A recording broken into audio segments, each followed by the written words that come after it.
Baik teman-teman, sebelum menonton video ini jangan lupa klik tombol subscribe, bunyikan lonceng notifikasinya supaya Anda mendapatkan info terbaru dari kita.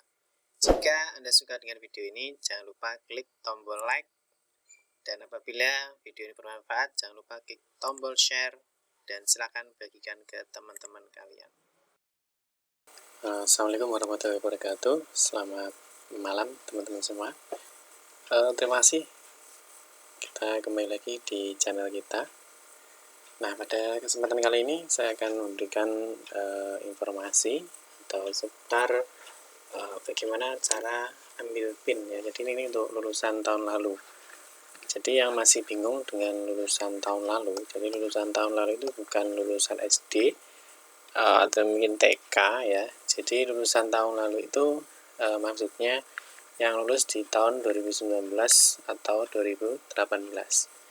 Nah, ini sebelumnya di video tutorial 2 ya ini. Jadi sebelumnya ada video tutorial 1 itu mengenai cara ambil PIN untuk yang lulusan tahun 2020 atau yang baru lulus.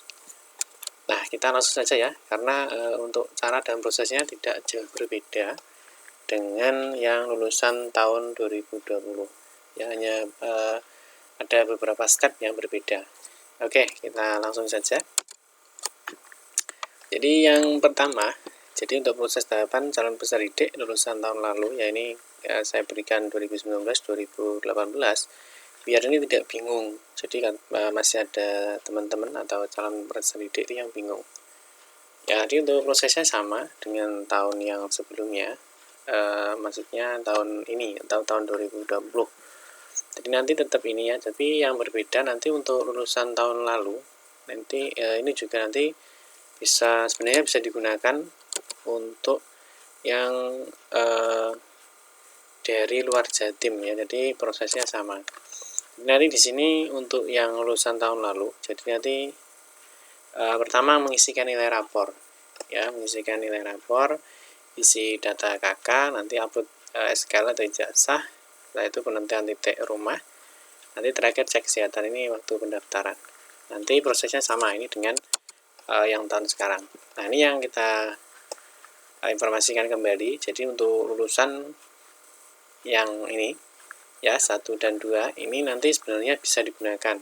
Jadi untuk siswa lulusan luar Jatim itu juga sama. Jadi artinya cara ini bisa digunakan untuk siswa lulusan luar Jatim ya, tapi nanti kita akan fokus di siswa lulusan Jatim tahun sebelumnya atau 2019, 2018, mungkin ada yang 2017. Oke, next. Ini berkas yang disiapkan, jadi berkas yang perlu disiapkan. Jadi mulai dari nomor peserta ujian nasional, nomor induk siswa nasional, saatnya ada saat kartu KK atau surat keterangan domisili. Nanti ini nomor poin 3 ini dipilih salah satu ya. Kalau misalkan pakai KK ya berarti surat keterangan domisilinya tidak usah. Tapi kalau pakai surat keterangan domisili berarti nanti mengupload 2, jadi kartu KK dan surat keterangan domisili ya. Ini sudah selalu kita bahas di video tutorial sebelumnya, sehingga nanti teman-teman bisa lebih memahami. Nah, terus selanjutnya untuk lulusan tahun lalu itu nilainya diinput secara manual, yaitu nilai rapornya ya. Jadi nanti nilai rapornya diinput secara manual, nah itu di-scan per semester. Jadi nanti ada 5 foto. Nah, ini yang membedakan dengan lulusan tahun sekarang, itu di sini 5 foto. Jadi nanti teman-teman harus menyiapkan berkasnya dulu. Jadi seperti ini ya. Ini teman-teman nanti harus menyiapkan berkasnya dulu. Jadi berkasnya seperti ini. Jadi nanti mulai nomor 2 ya. Jadi ada kartu KK, surat keterangan lulus. Ini bagi yang tahun lalu berarti tidak ada. Nanti diganti dengan poin 10, ijazah tahun lalu. Ya. Terus nanti ini 5 nilai rapor nanti semester 1, semester 2, semester 3, semester 4 dan semester 5. Nanti ada 5 semester. Nah, ini sebelum melakukan pendaftaran ini pastikan untuk data-datanya ini sudah di-scan, karena ini nanti akan diupload ya, bisa dipahami. Nah, selanjutnya kita masuk di 5, nanti menentukan titik rumah atau koordinat lokasi rumah. Nanti kita berikan sedikit gambarannya. Nomor 6 surat pernyataan orang tua atau wali tidak buta warna, tidak bertato, dan tidak bertindik, nanti ada di video kita sebelumnya. Nanti silahkan untuk apa istilahnya, surat formnya atau suratnya nanti silahkan di download di video kita sebelumnya. Terus masuk di poin 7, ijazah atau SKUN, nanti yang di scan adalah ijazahnya saja, karena untuk lulusan tahun lalu pasti sudah memiliki ijazah. Ini yang 8, menentukan tahap pendaftaran. Jadi nanti pastikan di pendaftaran sudah paham ya, nanti di ppdbjatim.net. Ini kalau kita lihat nanti jadwalnya nanti sudah harus paham, nanti ada berapa tahap ini ya. Jadi nanti ada tahap 1, nanti tahap 2, ini juga tahap 3 ya. Jadi ini tahap 3, nanti tahap 3 nya ada, kalau di SMK nanti ada jalur reguler, di SMA nanti ada jalur yonasi. Nanti kita bahas tahap di sini. Selanjutnya, berkas yang di-scan dalam format JPG, JPEG, atau PNG dengan ukuran minimum 200 KB ya. Ini untuk bagaimana cara men-scan berkas menggunakan format. Ini juga sudah ada di video tutorial sebelumnya. Nanti yang poin 10, menambahkan akun login untuk melihat dan mengunduh PIN. Jadi nanti bagaimana melihat pengajuan kita itu apakah disetujui atau mungkin revisi, nanti sudah kita buatkan di video tutorial sebelumnya. Nah, nomor 11 yang terpenting ini adalah sabar menunggu verifikasi pengajuan PIN ya. Jadi kurang lebihnya setelah kita mengajukan berkas-berkas yang sudah kita upload, nanti kurang lebih 2-3 hari berkas itu akan diverifikasi oleh operator PPDB ya. Jadi nanti yang ada di mana itu? Yang ada di tingkat SMA atau SMK negeri. Oke, kita lanjutkan. Ini untuk penjelasan nomor peserta UN. Ini yang masih belum paham, silahkan dibaca dan dipahami. Nanti kita akan fokus di sini di poin 3 ya. Poin 3 itu yang lulusan tahun lalu. Nah, ini ada yang B, itu adalah kode tahun. Nanti yang sini pasti 2019 karena untuk lulusan tahun 2019. Untuk poin 1 dan poin 2 ini tahun ini ya, jadi 2020 berarti yang lulusan tahun ini. Kita nanti akan fokus di poin 3 ya. Terus jangan lupa di poin H diinputkan tanpa tanda penghubung, jadi artinya seperti ini. Jadi mulai dari angka 2 ini ada ya, 2 sama dengan kode jenjang, kode tahun, kode provinsi, itu semuanya diinputkan. Nah biasanya nanti yang ada nomor UN itu yang dimulai dari huruf D ini, dari 22 dan seterusnya, itu nanti ditambahi dengan A, B, dan C ya, bisa dipahami ya. Selanjutnya ini bagaimana cara mengambil PIN-nya lulusan tahun lalu. Nah, jadi yang pertama nanti tetap di sini ya situsnya ppdbjatim.net. Nah, tapi nanti di sini yang perlu dipahami nanti untuk lulusan tahun lalu atau mungkin di luar Jatim ya, ini nanti yang dipilih jangan yang nomor 1 karena nomor 1 ini adalah lulusan Jatim tahun 2020 ya. Jadi artinya ini yang lulusan sekarang ya. Kita nanti akan fokus di nomor 2 dan 3, lulusan Jatim tahun sebelumnya dan lulusan luar Jatim. Ini nanti sama prosesnya, bisa dipahami ya. Nanti diklik saja ini, klik saja, nanti masukkan. Nah ini silakan dimasukkan nomor ujian sama NISN-nya. Nanti jangan lupa klik saya bukan robot, nanti baru diklik login ya. Terus kalau sudah, nah ini yang terpenting ya, ini memasukkan NISN sama nomor peserta ujian. Nah nanti ketika login itu kok gagal terus, jadi nomor UN tidak cocok dengan NISN, ini di step 1 misalkan tidak cocok, ketika kita memasukkan terus mendal, artinya ditolak karena tidak cocok terus, maka selanjutnya silakan pilih step 2 ya. Ini ya, pilih step 2 ya, silahkan dipilih nanti step 2. Jadi klik belum mempunyai akun ini, nanti diklik ini belum mempunyai akun, silahkan diklik, klik, nanti maka akan muncul untuk memasukkan biodatanya secara mandiri ya. Jadi nanti memulai masukkan biodata Anda ya, nanti mulai nomor induk siswa nasional, NISN, dan juga seterusnya. Nah terus untuk sudah pernah membuat akun nanti kalau sudah mendaftar artinya sudah selesai pendaftaran, artinya sudah memiliki akun. Tapi nanti kalau nomor UN tidak cocok dengan NSN kok terus seperti itu, maka gunakan ini, belum mempunyai akun. Jadi nanti silahkan mendaftar di sini, silahkan diisikan biodatanya secara lengkap. Ya, ini hanya sebuah contoh. Nanti jangan lupa captanya juga dicentang. Setelah itu klik lanjutkan. Nah, ini nanti untuk tahapannya. Nah, ini tahapan yang pertama kali ketika lulusan tahun sebelumnya, ya. Jadi nanti harus mengisi nilai rapor. Jadi nanti seperti tadi, ya, isikan data nilai rapor semester 1 sampai dengan 5. Sertakan 5 foto rapor Anda per semester. Jika Anda siswa akselerasi, hanya sertakan 3 foto rapor, ya. Jadi nanti 5 foto rapor. Jadi di sini ini, kita dulu. Kita cari detailnya dulu. Nah, ini ya. Jadi nanti mulai di sini nilai rapor semester 1, semester 2, semester 3, semester 4 dan semester 5. Jadi kita sudah siap nanti untuk diupload. Kita next. Nah, ini untuk nilai rapornya. Jadi nanti silahkan diisikan secara manual. Ini nilai rapornya ya, bahasa Indonesia berapa, matematika, IPA dan bahasa Inggris. Hanya 4 mapel itu saja. Dari semester 1 sampai dengan semester 5.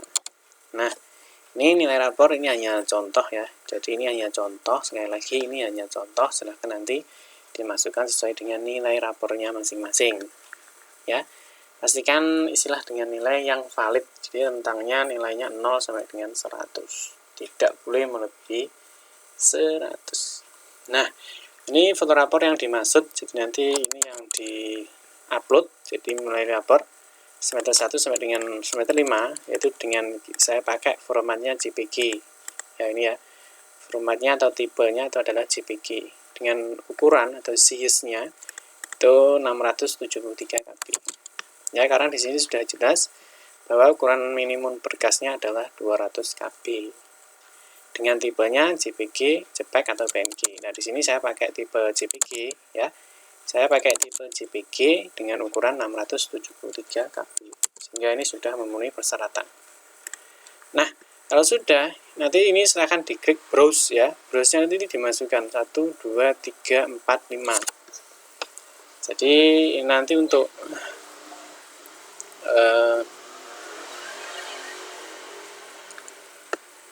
ya, jadi nanti untuk nilai rapornya yang dimasukkan ada 5. 1, 2, 3, 4, 5. Ya. Nah, nanti caranya nanti dimasukkan dulu semester 1, terus nanti ditambah semester 2, tambah semester 3, tambah semester 4 sampai dengan semester 5. Jadi ini nanti akan muncul 5 kali. Ya, jangan sampai salah, ini akan muncul nilai rapotnya sebanyak 5 kali. Oke. Kalau sudah, silakan klik melanjutkan proses. Nah, ini jumlah foto rapor tidak valid. Nah, ini kalau fotonya kurang dari 5, karena yang diminta adalah semester 1 sampai dengan semester 5. Maka pastikan bahwa jumlah nilai rapornya adalah 5 file. Oke, bisa dipahami? Kita next lanjut. Nah, ini kalau sudah semuanya diupload ya, ini sudah diupload, nilainya sudah oke. Ini konfirmasi kebenaran data nilai rapor. Nanti kalau sudah betul, silakan klik iya, saya yakin. Jika belum yakin, mau dicek lagi, klik belum yakin. Ya. Karena saya sudah yakin, klik ya, saya yakin. Nanti lanjutkan proses. Nah, selanjutnya unggah surat keterangan lulus. Nah, ini surat keterangan lulus, ini mungkin masih ada kesalahan ya. Jadi, unggah surat keterangan lulus ini nanti kalau sudah lulus, karena lulusan tahun lalu, maka nanti pakai ijazah. Ini ya, pakai ijazah tahun lalu, atau ijazah tahun 2019, atau 2018, dan sebagainya. Nah, nanti di sini ini juga diunggah. Ya, nanti dimasukkan nomor SKL. Nanti nomor SKL dimasukkan nomor ijazahnya saja. Nanti nomor ijazah itu biasanya ada di bawah, biasanya ada di bawah, di dekatnya foto. Ya, nanti ada ini nomor SKL-nya diganti dengan nomor ijazah. Karena sudah lulus, maka surat keterangan lulusnya sudah tidak dipakai karena sudah menjadi ijazah. Foto SKL juga sama, nanti formatnya sama. Ya, jadi foto SKL ini ijazah ya. Kita pakai format JPEG dan ukuran 949 KB. Kalau sudah di-upload, ya nanti sudah di-upload, klik lanjutkan proses. Baru nanti ini kalau resolusinya kekecilan, Nah, nanti silahkan dibesarkan lagi minimal 200 KB.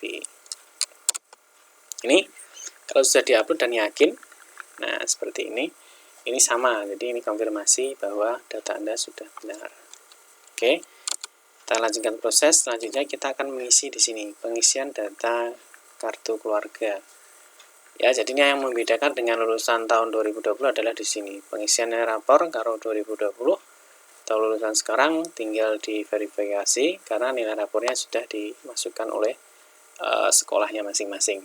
Untuk lulusan tahun lalu atau mungkin dari luar Jatim, maka pengisian rapor diisi manual oleh masing-masing siswa.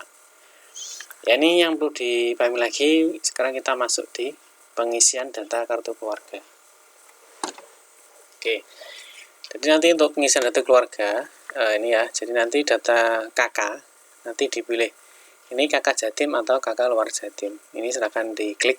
Nanti yang menunjukkan warna biru ini adalah yang dimasukkan warna biru ini berarti yang sedang dipilih.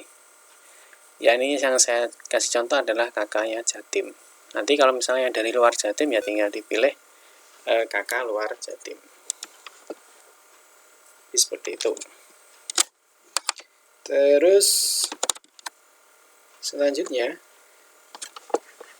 silakan diisi biodatanya lengkap. Terus nanti nicknya ini nanti diisi nicknya itu diisi nicknya siswanya yang mau daftar. Ya, jadi nicknya diisi siswa yang mau daftar. Terus nomor HP-nya bisa diisi nomor siswanya atau orang tuanya. Yang penting yang aktif 24 jam. Unggah kartu kakak sama ya, jadi prosesnya sama, terus caranya juga sama, tipe dan ukuran juga sama. Nah, ini yang data surat domisili ini jika menggunakan surat domisili. Nanti di sini ada warna biru dan iya dan tidak. Nanti kalau pakai surat keterangan domisili maka ini diklik iya. Ya, maka surat keterangan domisili ketika ini dipilih iya, maka ini harus mengisikan data. Nanti surat keterangan domisili di sini ada pertanyaan lama tahun surat domisili. Jadi nanti Anda itu di domisili, jadi di situ itu sudah lebih 1 tahun atau belum. Jadi nanti ada pertanyaan di situ lama tahun surat domisili kurang dari setahun atau lebih dari setahun. Ya, silakan diisi. Nanti surat domisilinya silakan diunggah. Ini jika menggunakan surat keterangan domisili. Jika tidak, maka tidak perlu menggunakan ini, tapi langsung menggunakan nomor kakak. Klik lanjutkan proses. Nah, ini nanti ini informasi tahap jalur. Ini diabaikan saja. Ini langsung nanti diklik lanjutkan. Karena ini untuk tahapan ya. Jadi nanti ada jawab afirmasi dan seterusnya. Nanti ini ada tahap 1, nomor 1 sampai dengan 7. Nanti tahap 2 ada 8, 9, dan 10. Nanti ada di tahap 2 dan tahap 3. Nanti kalau muncul seperti ini, silahkan klik lanjutkan. Ya, ini konfirmasi data lagi, apakah kakaknya sudah betul. Kalau sudah, silahkan klik iya. Nah, ini lokasi. Nanti selanjutnya adalah menentukan lokasi rumah. Nah, ini ya, nanti menentukan lokasi rumah ini yang agak ribet. Nah, artinya yang agak sulit, karena nanti sistem mapnya nanti akan di Surabaya. Otomatisnya di Surabaya nanti harus memilih. Nah, ini seperti ini. Penentuan penitikan lokasi rumah nanti harus tahu. Misalkan ini saya contohkan Kediri, nanti harus di zoom. Ini saya kasih videonya sedikit. Nah, ini ya, jadi waktu pengambilan penitikan lokasi rumah ini diklik low. Ya, dan nanti kalau ada di sini nanti low karena untuk lokasi. Saya ulangi lagi. Nah, di sini ya. Nanti silakan diklik low. Ya, jadi ini untuk akses lokasinya silakan diklik low. Nanti kalau sudah di low, nanti silakan dilanjutkan. Nah, ini seperti ini contohnya. Jadi ini mencari lokasi. Jadi nanti ini ada di Surabaya. Ya, seperti ini nanti kita akan mencari di daerahnya Kediri. Karena ini yang saya buat contoh misalkan dari Kediri. Jadi kita harus meng-zoom. Jadi ini di zoom. Bisa di scroll atau bisa menggunakan ini. Ya, ada tombol min sama plus. Nah, ini dicari terus di scroll. Nah, ini kita harus mencari kita itu berada di wilayah mana. Nah, dalam penentuan lokasi atau titik koordinat ini harus harus internetnya harus stabil. Jadi pertama internetnya harus stabil, kedua itu internetnya stabil, yang kedua servernya tidak down atau server ppdb jatim.net-nya. Sehingga nanti kalau down, nah biasanya petanya ini tidak akan muncul atau ngeload datanya itu lama. Jadi nanti gambarnya seperti ini. Nah ini nanti kita mencari peta lokasi. Nah itu digeret seperti ini. Nah dicari kita itu berada di titik mana dan kita itu berada di wilayah mana. Nah ini di titik kita dicari ya. Ini dicari lokasi kita itu berada di mana. Nah ini yang menentukan lokasi ini yang agak ribet. Jadi Anda harus tahu istilahnya yang ada di sekitar lingkungannya. Mungkin nanti harus tahu Kediri itu berada di sebelah atas, bawah, kanan, kiri dari Surabaya itu yang sebelah mana, nanti silahkan dicari. Seperti itu ya. Nanti kalau sudah ketemu, titik rumahnya, titik koordinatnya, nanti silahkan dipilih titik koordinatnya. Nanti seperti ini. Nah nanti yang digeret-geret ada yang ini, yang map yang ini. Nah yang ada hitam sama kuningnya. Ini saya lanjutkan. Nah ini ya. Nah ini nanti yang digeser adalah ini. Nah ini hampir ketemu Kedirinya. Nah ini nanti yang digeser yang ini, yang hitam sama kuning. Seperti itu. Nanti kalau sudah ketemu titik koordinatnya, ya nanti baru diklik lanjutkan proses. Ini ya. Nanti silahkan klik lanjutkan proses. Dan ini maka lokasi Anda kalau sudah yakin dan betul silahkan klik yakin. Selanjutnya nanti di sini ya ini menentukan istilahnya ringkasan datanya. Jadi stepnya dari mulai ringkasan nilai rapor, unggah SKL, KK, penentuan lokasi, dan ringkasan data. Ini adalah ringkasan data itu data-data yang sudah kita inputkan. Jadi mulai nama, asal sekolah, tanggal lahir, nilai rapor. Nah ini nilai rapornya ini bisa dilihat.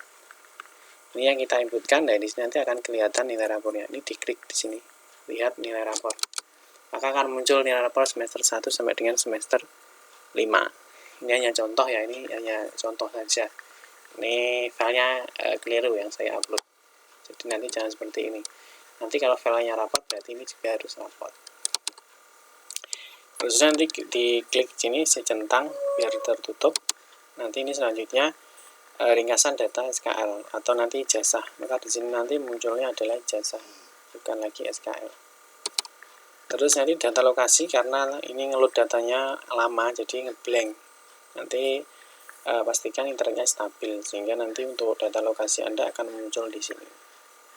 Data kartu keluarga ini sampai alamat ya, nomor domisili juga akan muncul di ringkasan data. Terus selanjutnya ini ya, di ringkasan data sudah. Sekarang di rencana jalur. Nah, jadi di rencana jalur pendaftaran itu nanti ini ada 3 tahap. Nanti silahkan yang diutamakan dalam proses pengambilan PIN adalah tahap 1 dulu.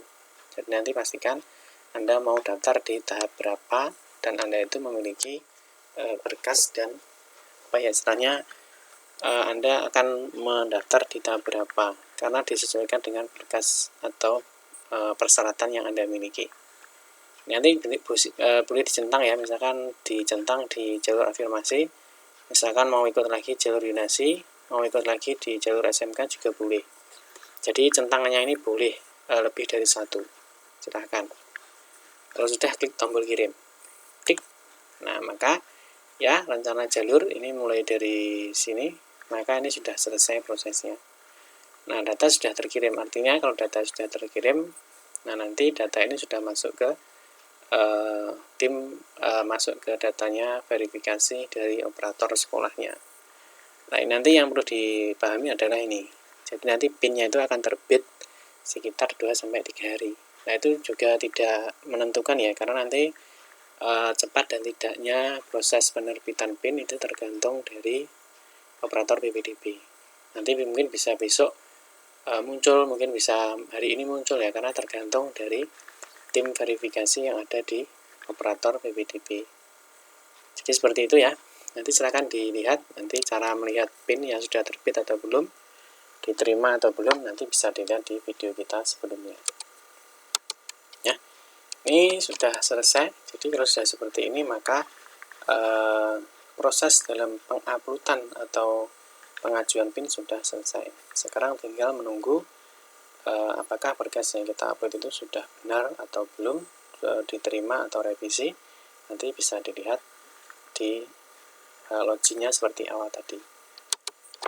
Ya, cukup sekian ya. Mungkin bisa dipahami alur dari pengambilan PIN untuk lulusan tahun sebelum 2020 dan juga untuk lulusan luar Jatim. Ya, nanti yang masih bingung, yang masih belum paham terhadap penjelasan ini, silahkan tuliskan saja di kolom komentar. Nanti akan kita berikan jawaban dan solusinya. Ya, seperti itu. Yang baru bergabung di channel ini, ya jangan lupa klik tombol subscribe ya. Nanti dengan Anda melakukan subscribe, maka Anda akan mendapatkan informasi yang terbaru dari kita. Karena nanti dengan subscribe, maka setiap kita memberikan informasi-informasi terbaru di channel YouTube kita, maka Anda akan mendapatkan informasi yang paling utama. Ya, teman-teman, cukup sekian saja. Terima kasih sudah menonton di video ini. Semoga bermanfaat untuk kita semua. Mohon maaf jika ada salah-salah kata dalam memberikan penjelasan. Saya akhiri. Assalamualaikum warahmatullahi wabarakatuh.